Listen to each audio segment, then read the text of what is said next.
اعوذ بالله من الشیطان الرجیم بسم الله الرحمن الرحیم ګران کتونکو بخمنیر یو پیر بیا زموږ کې د بره دیر او شیرې درې جبر نه د دیر 44 په سترګه باندې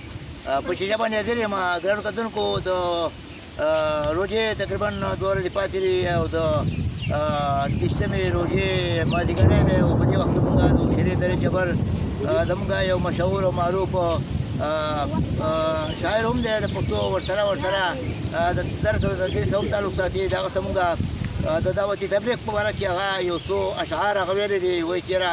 زه د دعوت تبلیغ په باره کې د خپلو کتونکو ته زموږ چې موږ مسلمانان وروڼه دي هغوی ته د خپل طرف نه د دیر 44 په شیشه باندې یو څو اشعار ویل غواړم دا خپل پیغام ورکول غواړم چېرې مونږ څه کول پکار دي او د دنیا ته الله پاک د انسان د سره لپاره لېږلی راځئ چې ته د هغوی تعریف وکړو چې هغه موږ ته اول خپل تعریف وکړي بیا به هغوی ته موږ نورې خبرې کوو اول ته خپل نوم ووایه جي زما نامه حسین عارف دی او د دې جبر اوسېدونکی او په پیسې یم مالجیانو معلم یم او مخکې هم چې زما یو ویډیو شیر کړی و د ډېرو ملګرو وکتلي چې درې به تاسو زموږ دعوت تبلیغ په باره کې تاسو وایئ چې موږ څه اشعار تیار کړي دي هغو په باره کې زموږ کتونکو ته څه ویل غواړي یاره جي زما خو دا مقصد دی زه یم چې زمونږ د خولې نه داسې نه کمزوري خلک یو عمل په لحاظ څه کمزوري یو خو چې داسې څه خبرې وځي فرض کړه هغه په چا باندې اثر وکړي او د هغې نه مطلب دا دی څو خلک مستفید شي نو دا به زمونږ دپاره فایده وي د ټولو خلکو لپاره به فایده وي نو دا یو نظم ما ده کړلی او دا انشاءالله تاسو واورئ ملګري بهترینو هم خوښ به کړي او مخکې دې شیر کړي څومره شیر کولی شي نو دا دې شیر کړي او ډېره مننه شي راواخله مسلمانه بستر دی د اسلام دعوت لزا مدام تبلیغ لزا مدام راواخله مسلمانه بستر دی د اسلام دعوت لزا مدام تبلیغ لزا مدام دعوت الله کوه خدمت پکې سیوا کوه رضا د پاک الله کوه هم ذکر د مولا کوه رضا د پاک الله کوه هم ذکر د مولا کوه کافر لدی کور کړه را گزار کړه د بام دعوت لزا مدام تبلیغ لزا مدام راواخله مسلمان بستر دی د اسلام دعوت لزا مدام تبلیغ لزا مدام شپږ لوی نمبرې دي د دین خوږې خبرې دي کاملی او جوری دی یاقوت دی ملغلری دی کاملی او جوری دی یاقوت دی ملغلری دی عمل دی خپل صحیح کړه چې تبلیغ نشي بدنام دعوت لزا مدام تبلیغ لزا مدام تبلیغ لزا مدام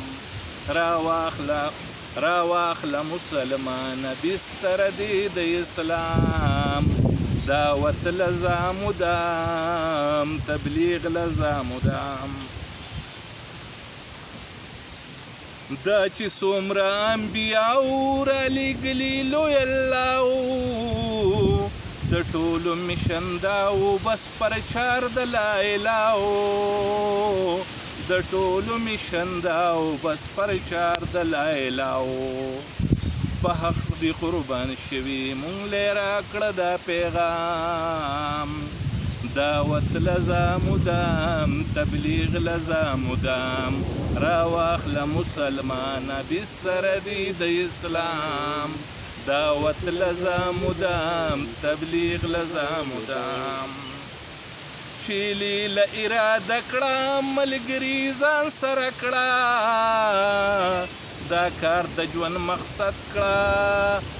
مضبوطه حوصله کړه دا کار د ژوند مقصد کړه مضبوطه حوصله کړه سبو زد جبره څه د شاو او څه د دام سبو زد جبره څه د شاو څه د دام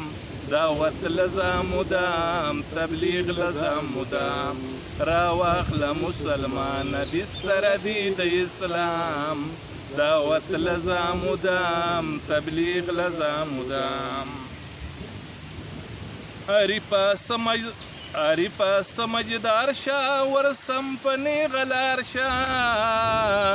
ما پی د الله غواړه په اخلاص ساتو بګار شا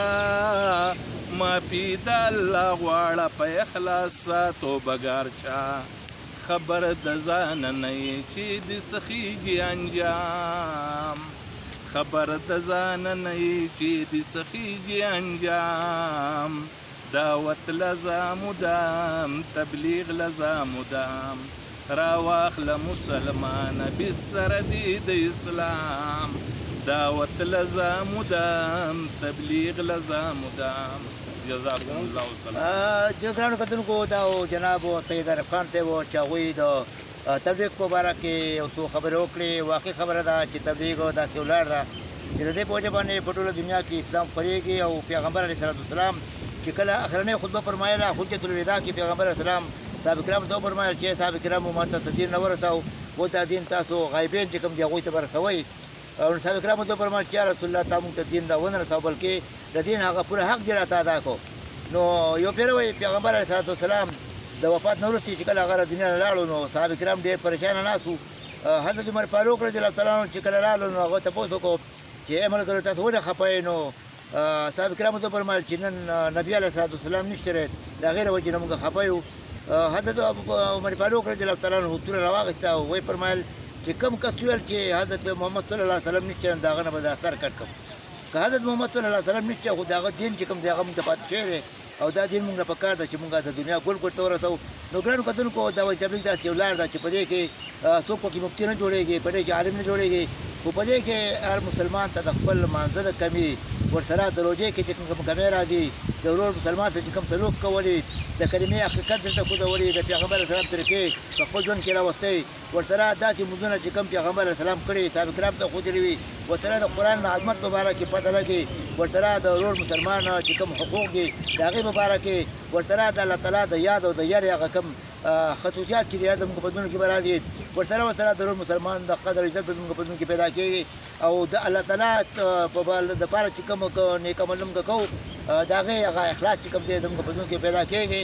نو موږ له پکار دی چې موږ په دعوت تبلیغ کې بھرپور حصه والو موږ ټول دنیا ته ځان ورسوو او کوم خلک چې د کلمې نه بغیر د دنیا نه دي د هغوی لپاره سوچ وکړو پخواني راته د بل پروګرامه پورې دپاره ډېر وشیرې درې جبر نه د تېر چوالي سره اجازه ورکوي د الله په امان